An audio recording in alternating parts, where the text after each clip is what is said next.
Yeah, my name is Paul. I'm from upstate New York. I've lived here my whole life. I'm 32 years old. Um, my sober date is 4/15/2019. Um, so I'm fairly new to recovery here. This is the first time I've ever put an honest effort into staying clean. Um, and it's not like I haven't tried, um, but this is the first time I've actually given enough of a shit about myself to actually try. And it's pretty amazing the things that can happen when you put the effort in and start trying to change your life and open up to people. And that's why I'm doing this here today. Um, so I started using uh, back when I was 15. I could back up a little further, but so I've always kind of felt like an outcast, a misfit. By the time I can remember, um, my parents weren't in my life. My dad was addicted to cocaine, and my mom ended up leaving him before I can even remember. It's funny because I was always told my mom and my dad had me to save their marriage, but that didn't work. It's probably something I should have never been told, but so I've kind of always held on to that. That hurts, obviously, but um, so yeah, the earliest memories I ever have are of my mom being in this abusive relationship with this other guy, and some of the earliest like visuals I have of her and him, using and him beating her in front of me, and just being scared out of my mind, and like my grandma coming to pick up me and my brother like wicked late at night, and just seeing violent things and not understanding what the hell was going on. So we were rescued by our grandparents. There was another moment where uh, we were sat down at a picnic table. I'll never forget this. I was talking to my girlfriend about this the other day, and this counselor was there, right? And she's like, "So where do you guys want to live?" It's like, I'm 4 years old. Why are you asking me this? I want to be with my mom. My brother's like, "Well, I want to live with my father." And I remember my mom looking at me and going, "No, you can't live with me. You can't live with me." She was addicted to amphetamine. She was an alcoholic. So I had to stay with my grandparents. And that always made me feel like an outcast, I hated that. And I didn't have my brother either. He was gone. And so I was always trying to grasp for something to make me feel normal. Going to school and telling kids that, you live with your grandparents and you don't know where your parents are. That shit hurts a lot, man. And I'm a very sensitive human being, like a lot of addicts are. And everything has always caught me 10 times deeper than everybody else. Maybe maybe that's just the way I view it, but that's the way it is. It's that way till today. So I always just felt like a weird person. I just never felt like I was part of the crowd. Everybody at the school was always talking about stuff they're doing with their parents and everything else. And don't get me wrong, my grandparents are great people, and they taught me things that people in my generation just would have never learned. And maybe generations after and before as well. So I'm truly grateful for that. My grandma passed away a year ago. My grandfather's still alive. He's 85 years old. But so by the time I got into high school, I still kind of carried that attitude, and I discovered pot. Um, Funny thing about me is I never liked any substance that I got addicted to the first time I used it. I didn't like any of them. It's really weird, like thinking back now with a clear mind. Like, I guess I just wanted to feel different, and it made me feel cooler or something, or made me feel more apart. But in the end, all it does is isolate you and hurt you. So yeah, I found marijuana, and before I knew it, I was smoking every day. Like I did drugs until I loved them, and I fell in love with it and everything changed. Like, I was 15 years old. I lost my virginity. I started smoking pot every day, and before I knew it, I started drinking, and it was like a weekend thing. You get together with your friends, and I go over to my girlfriend's house, and we'd have a bunch of friends over, and we'd get drunk, and uh, before I knew it, I was getting drunk on the bus going to school, and I was stealing liquor from people and people in my family, and it just got out. Everything started to get out of hand, and so between like 15 and 17, I was drunk and high the whole time, and something just snapped in me. I don't know what happened. I actually had a mental breakdown, and I started having psychotic episodes where I was having hallucinations and delusions, and I couldn't sleep. I was on the verge of a heart attack all the time. They had to put me on like really heavy psychiatric medications. I don't know if that was brought out by the drug use, but I'm almost positive that was. And after that, it was like I've had these mental issues ever since. Anxiety, clinical depression. It's kind of the same old story you hear from a lot of people, but it was like someone flipped a switch in me, and the substances I was using just weren't enough. And funny enough, I started to let my father back into my life, who had never been there, which, by the way, has just always deeply affected me. I always wanted his attention and love, and I always craved it. As much as I'd like to say that I didn't, I always did. I always wanted his acceptance, He lived in active addiction most of that time when he wasn't in my life. And, I really missed out on a lot of time with him. So when I got old enough to drive and had the time to spend with him, I started going back around him. He was teaching me how to play golf, and we're both guitar players and musicians, and we play music together and enjoy music together. But the one thing that, really fucked me up at that time was I started going around to him, and me and my brother would go visit him, and he was addicted to painkillers, right? So oxys were the big thing then. Everybody had Oxy 80s, everything from Oxy 20s to Oxy 80s.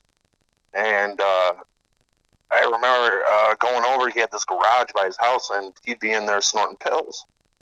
And we'd snort pills with him,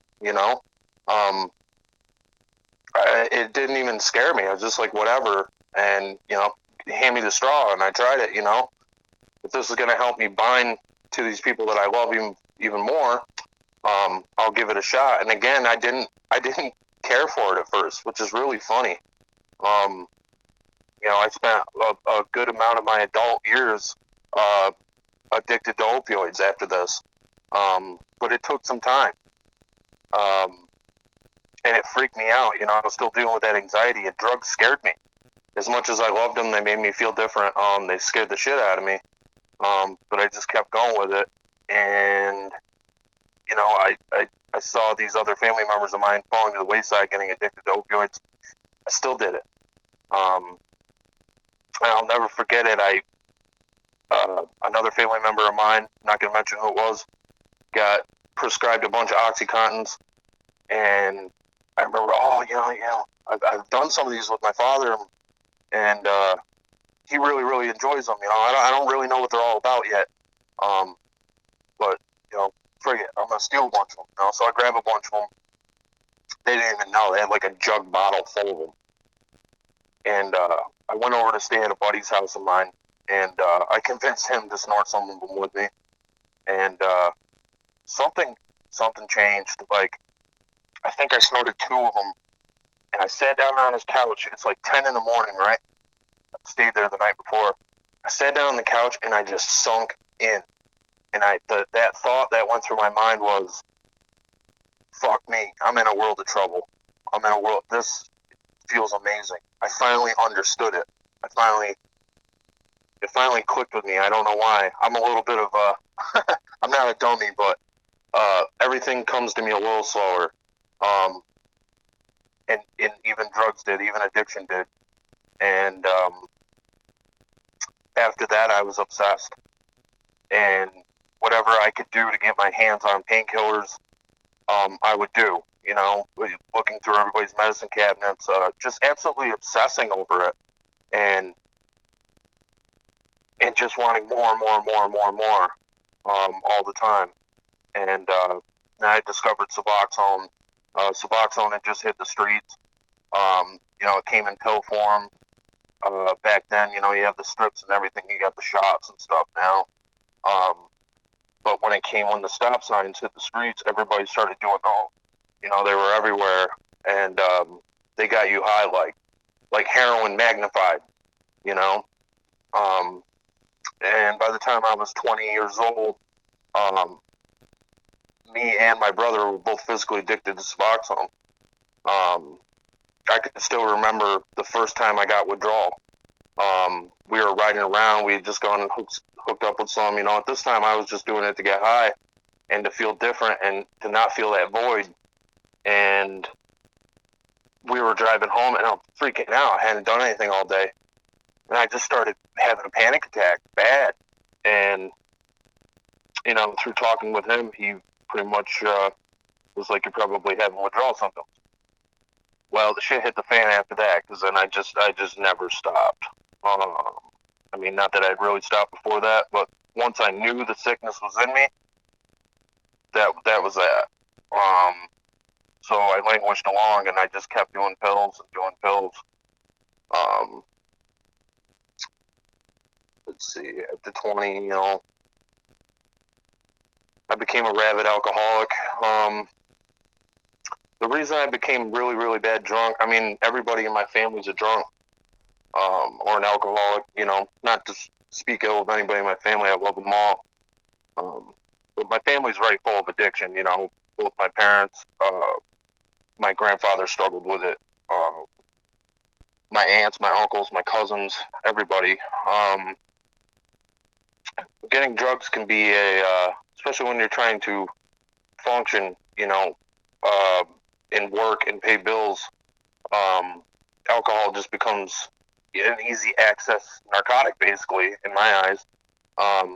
So I started drinking heavy. When I hit 21, I was scared because I knew that shit was really up now. As long as I had my little bit of Suboxone to get me through the day, or a little bit of opioids to get me through the day, so I wouldn't struggle with that. You know, my high of choice became alcohol, and I became a daily drinker. It didn't take very long. Going from that guy that was a teenager,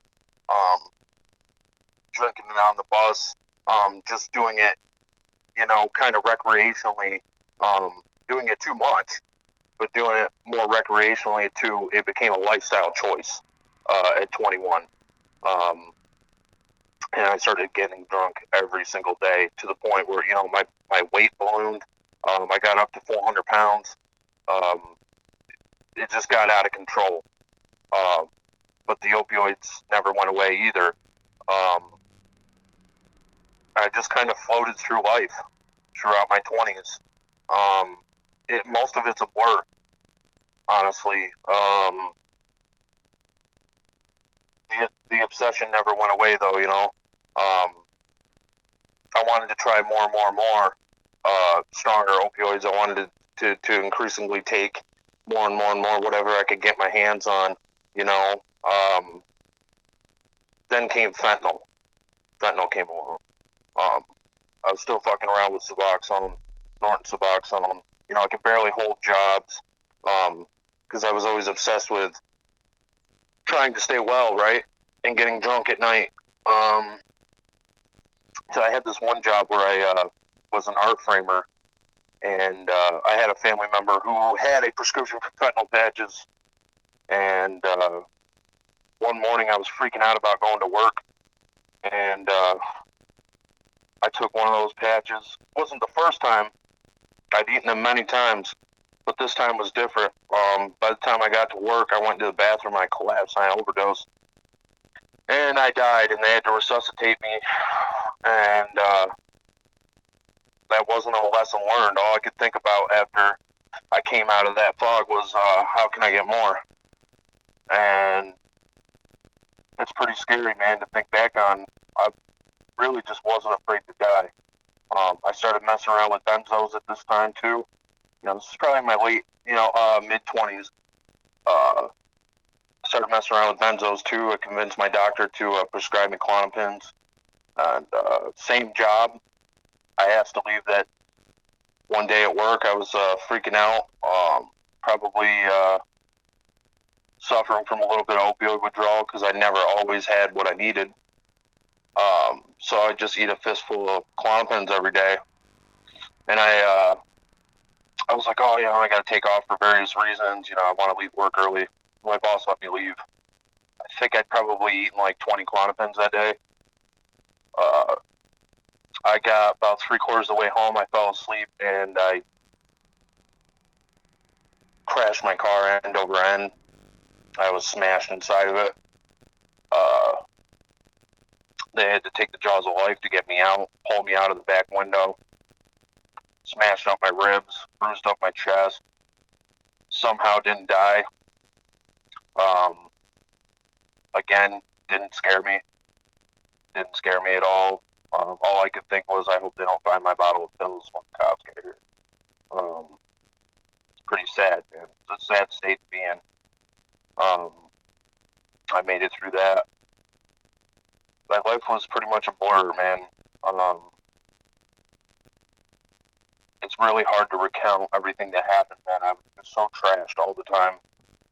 And just always feeling lost in life. I didn't really know what my purpose was, or who Paul Keyes was, or where he wanted to go, what he wanted to do, what he could give to the world. And then I felt like I started to care for myself a little bit. I was still struggling with the opioid addiction, and I was still drinking on a daily basis. But you have moments of clarity. If you have any kind of self-love for yourself, which I always did, I always did care about myself. I just didn't know how to express it. And any feelings I had, I just always pushed them down.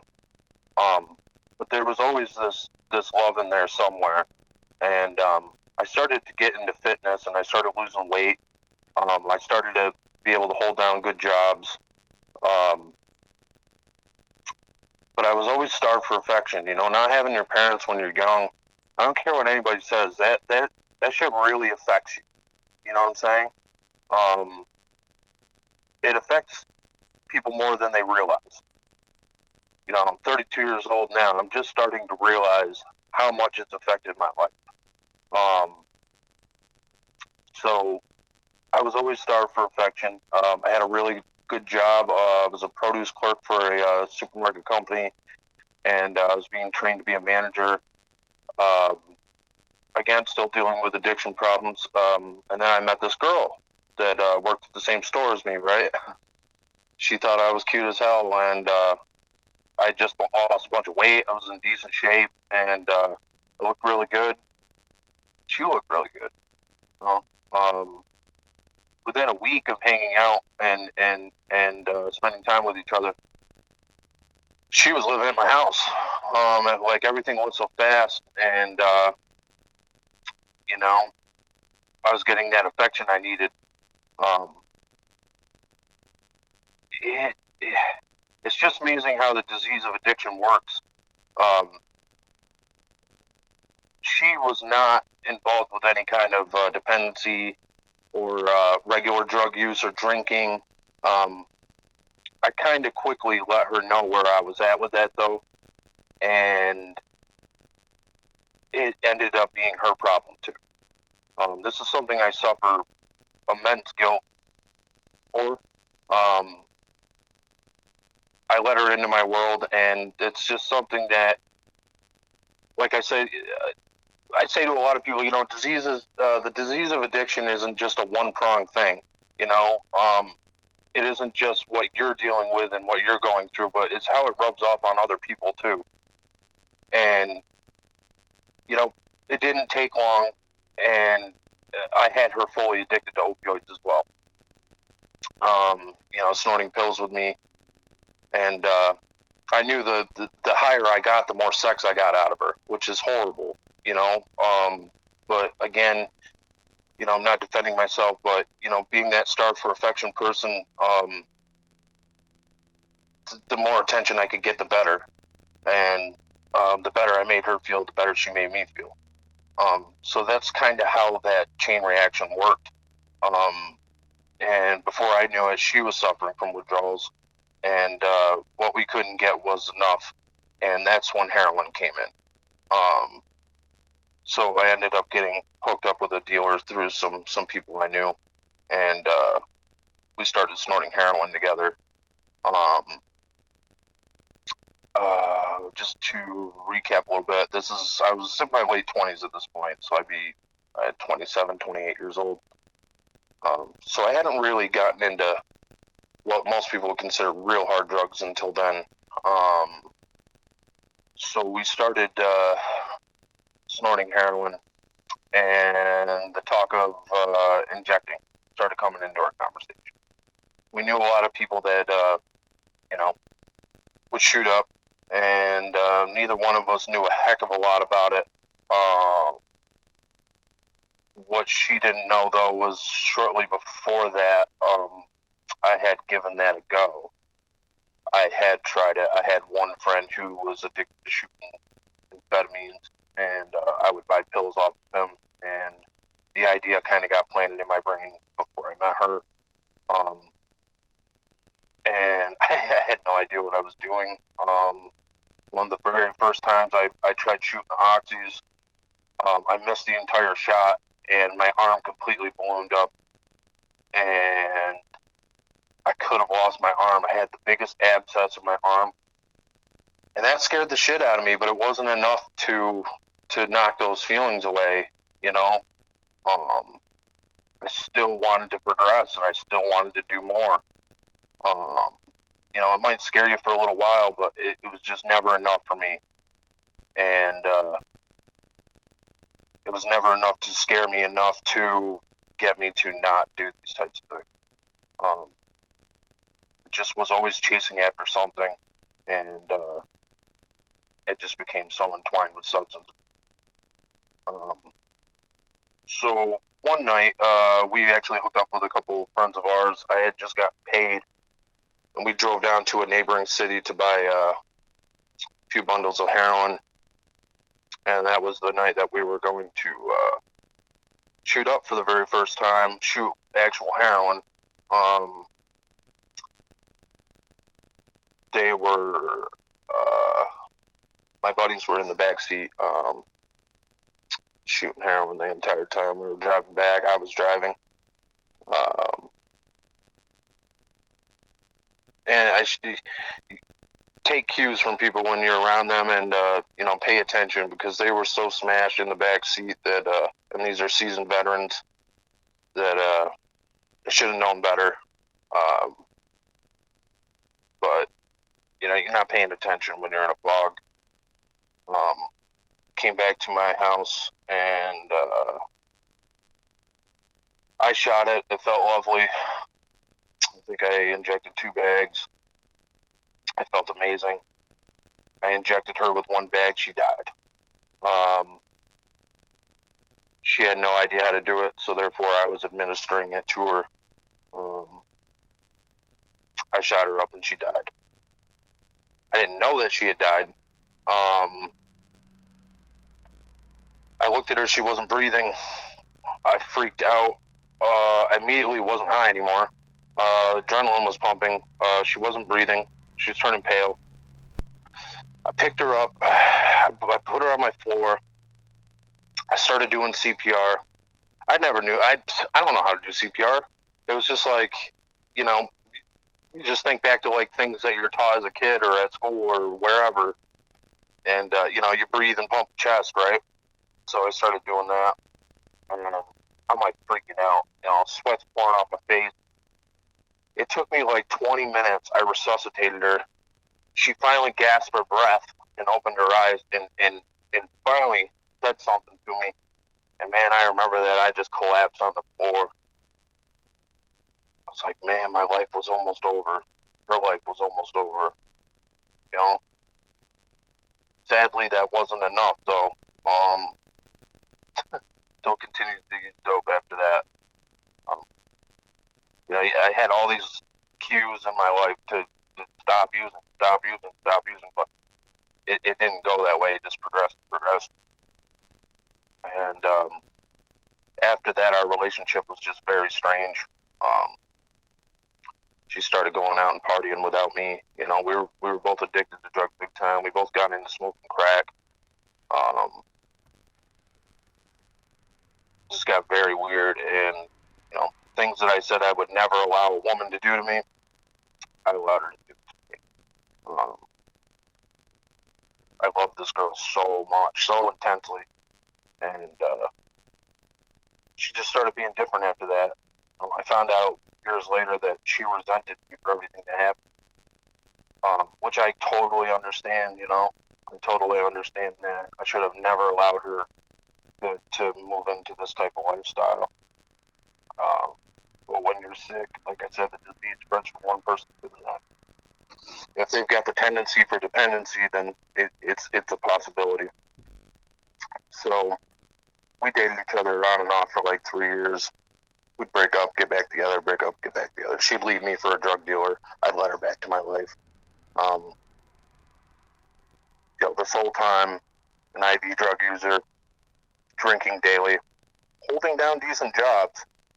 But, you know, you think that everybody around you doesn't know what's going on in your life. They know what's going on in your life. You know, sometimes you get lucky. People are willing to turn the cheek, you know, and allow you to keep coming back. And because everybody understands you got to survive, but everybody around me knew I was a drug addict, I'm sure. You know, it's pretty obvious when you're taking a backpack into the bathroom at work that something's going on. When you're showing up unkept, you don't have clean clothes on day after day. They see that shit, you know. But I always worked hard, and I always tried to maintain an image of professionalism. But it's more obvious to other people than you think it is. So I actually became a trained butcher. My stepdad has been a butcher for almost 40 years. So I was very interested in learning how to cut meat. I became the manager of a small butcher shop, and I learned how to cut meat. And so I was still trying to accomplish things outside of drug abuse. You know, but like I said, it's just one of those things. It's never enough to keep you away. You know, that disease is still there. It's still festering inside of you. You still got to take care of your habit. And I'd never been arrested. I'm lucky. I've never spent any time in prison. I've never had anything like that to teach me that humility. Like some people, you know, they end up in prison and you know, they end up with all these things on a rap sheet, and I never had that happen. And sometimes those things are great, but they call badly wrapped gifts. That never happened for me, though. And it made me more and more brazen over the years. You know, I'd be driving down the street with one hand on the wheel and the other hand I'm shooting drugs into my arm, right? It just didn't matter to me because I didn't have that thing looming over my head. I didn't have kids. How could I have kids? You know, I couldn't hold my personal life together. But I never had those types of responsibilities. It was just paying my bills and staying high and going to work every day. But I continued to date this girl, and we continued to use heroin and smoke crack, and I was still getting drunk every single day. And my father died. My father, who introduced me to painkillers, died. That hit me harder than I thought it ever would. You know, I got through it fairly well, though. Back up a little bit, I don't handle death very well. You know, a lot of people don't. A lot of people don't handle it well, but you know, everybody handles it kind of differently. And when you're an addict, you know, what better than to just dive headfirst into a pool of drugs? I handled my father's death pretty well, but last year, my grandmother, who raised me at 10 years, died at the age of 80. Her body gave out. She had cancer multiple times. And that was hard. That was hard. And I'm getting my story mixed up a little bit. At that point, me and my on again and off again were not seeing each other. So it was like a rotating door. You know, she'd come in and out. I mean, the drugs and alcohol were always there. We would always get together and abuse together. But she lived a very unstable life, so she was running around everywhere. I was living a very unstable life too, but I still managed to hold certain things together, so I thought my life was okay. Like, I had these huge addiction issues, but, you know, I put on a good front for people, and she just couldn't do that. As a matter of fact, I don't know where she's at now. I don't know what ended up happening to her, but so this time we weren't together, and my grandmother died, and I was pounding a fifth of vodka every day, just trying to numb that pain. I was abusing amphetamines. I was still shooting drugs, and that's how I dealt with that. And that started to open the door to let her back in. My on again, off again, and because I needed that affection, right?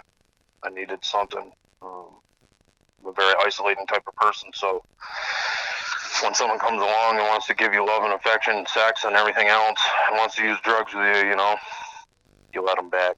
And I didn't right away, but the door was open for that to happen again. And I had a buddy, my best friend actually, ended up committing suicide right after that. And he too was an addict and couldn't see a light at the end of the tunnel for himself. And he was addicted to crack and heroin and opioids.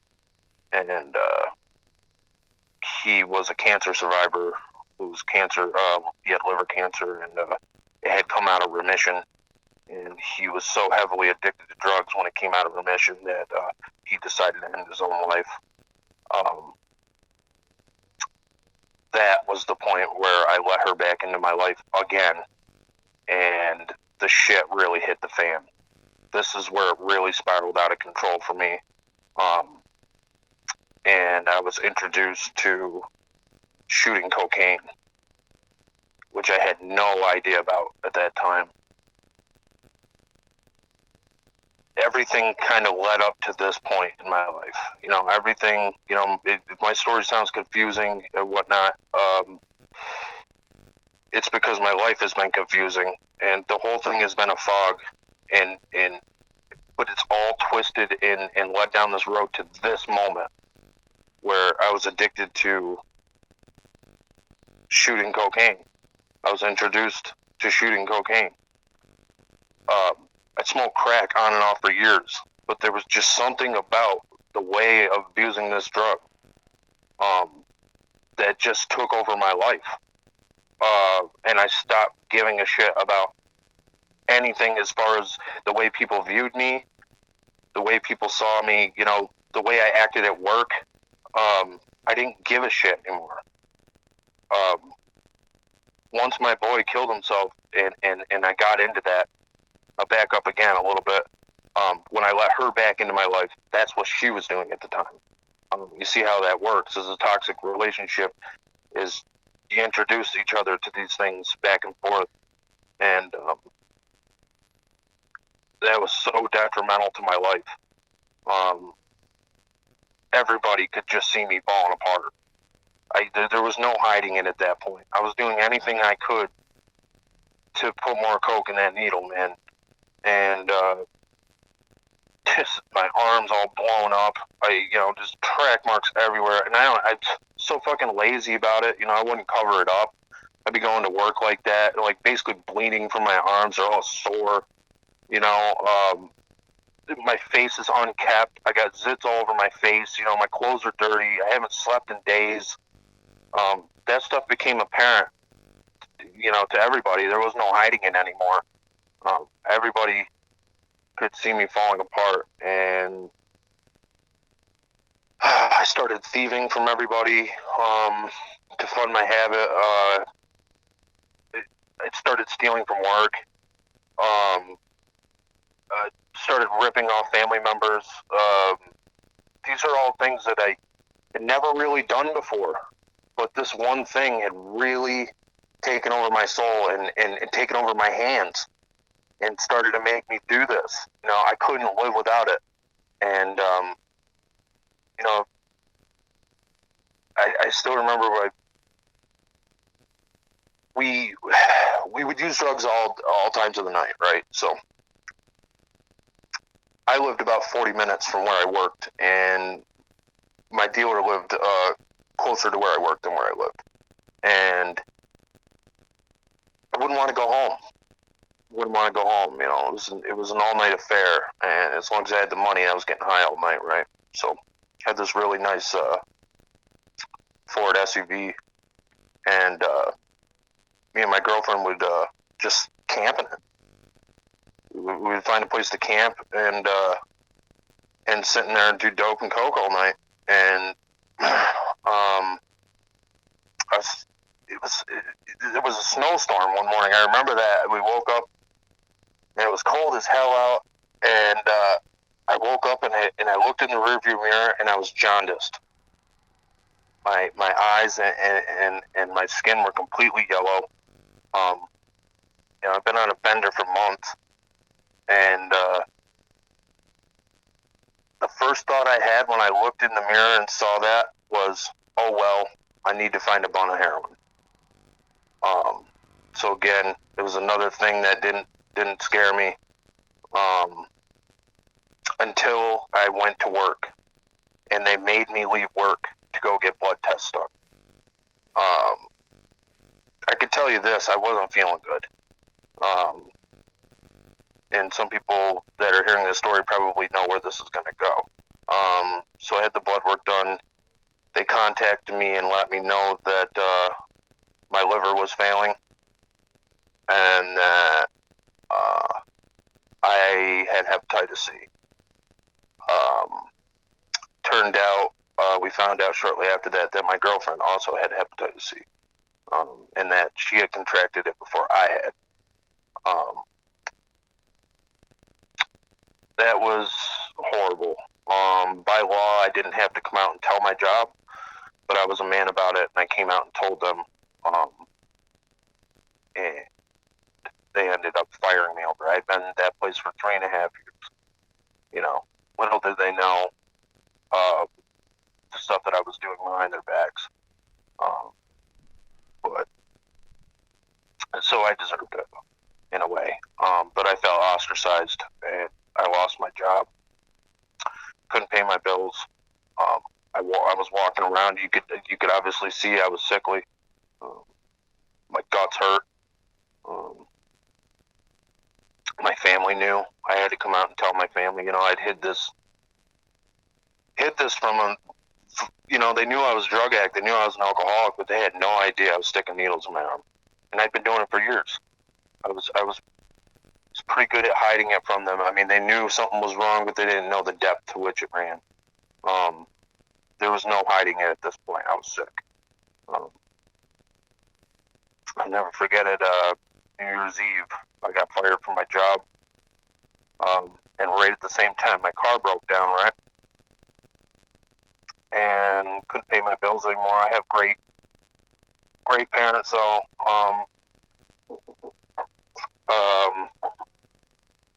I did end up reconnecting with my mom. She ended up taking me back when I was 15 years old. So So I do have great parents. She ended up getting remarried. I have a wonderful stepfather. So at this time, when my life really, really collapsed, they took me in and they helped pay my bills and helped me get back on my feet. This didn't stop me from using. Wherever I could gather money and get out of the house, I would still use. I would go back and forth between being stuck at their house and using, and until I don't know what changed, but I think it was my family just continuously saying to me, you can't continue to live this way. You can't continue to live this way. It was like a seed got planted in me. And when you realize that you're finally powerless and you start opening yourself up, some people might find this cliche, but a higher power does come into your heart. And you start to see how small you really are, and that you just don't have control over this thing. And that became me. Obviously doctors were telling me you didn't have a long time to live, but if you're going to continue to use like this, you'd be lucky if you saw another 10 or 15 years if you didn't overdose and die. Another small tidbit is that's the reason that my father died. His liver failed and the rest of his body fell behind it. 20-something years younger than when he died. So I was just headed down the same path. So all these things started to click in my head, and I slowly started to detox off these substances. I didn't go to rehab. I stayed at home, and it wasn't easy. It was not easy. I admitted defeat. I went to my primary care doctor, and he prescribed me medications to help me get off drugs, and I stuck with it, and I ended up getting sober, and I still am. It's a long, hard, 4 months of laying in bed and being sick and not having any energy and just being beat up and sick with hepatitis and a failing liver. And let me tell you, that disease, or that virus rather, really takes a toll on your body. I had no energy. I just suffering with depression. It's just awful. Just remember that if you're ever thinking about using, heroin or coke or whatever you're going to put in a needle and put it into your arm, just remember that there are really bad repercussions that come with it. That's kind of obvious, but there's little things that you don't realize that can end up happening to your body. I always kind of knew it was a possibility, but I didn't really know what the hell it was about until it happened to me. So I got sober, and when I did, a miracle happened. I let God back into my heart and into my life, and was finally getting some clean time under my belt. When, I'll never forget it, my doctor called me and said, "You spontaneously cured." So 20% of all hepatitis patients don't end up needing antiviral medication to get rid of the viral load in their bloodstream. So I was blessed with the fact that my body basically cured itself. That would not be the case, though, if I was still shooting coke, still doing heroin. I had to get away from all those things in order to get my body back. It was like the best phone call I ever got in my life. I didn't feel better overnight, though. It didn't happen overnight for me. I felt very trashy for the next month or so. But everything started to fall into place after that. I got involved with outpatient rehab, started learning a lot about myself, regular visits to my doctors, and now I'm involved with NA. NA has been a huge thing for me. When I started going there, I still felt like this void, that void where drugs used to fill in. Even after you get sober, people think you get sober and everything just gets better. Well, it doesn't. Okay? The cravings aren't going to go away. the want to use isn't going to go away. You're going to have all these memories of using, and it's going to give you butterflies bad in your stomach. It's going to make what I say is your heart's going to drop into your stomach a lot, and it's going to make you sad. And your illness is going to make you think that what the hell, who cares if I have sober time? I want to use. It has a tendency to help you forget where you came from in order to go back to what your body craves. So I had that when I walked into that first meeting. I was scared, and I had that void. By the third meeting, I didn't feel that way anymore. I felt like I belonged. That affection, that attention I was always looking for, I received it there, and I still receive it there. And now I have all these great people in my life. I have this network of support that I didn't have before when I was detoxing. I had 3 people in my life when I was detoxing. My parents and my doctor, right? And now I have NA, and it's huge. So I encourage people to go to meetings and try this. Don't be scared. These people understand. Just don't be scared. Everything is opening up for me. I'm about to go back to work. I have people interested in hiring me to cut again. Got my vehicle back. I've got a wonderful girlfriend. Everything's starting to fall into place. Open yourself up to change, and you'd be amazed at things that can happen. That's pretty much it, man.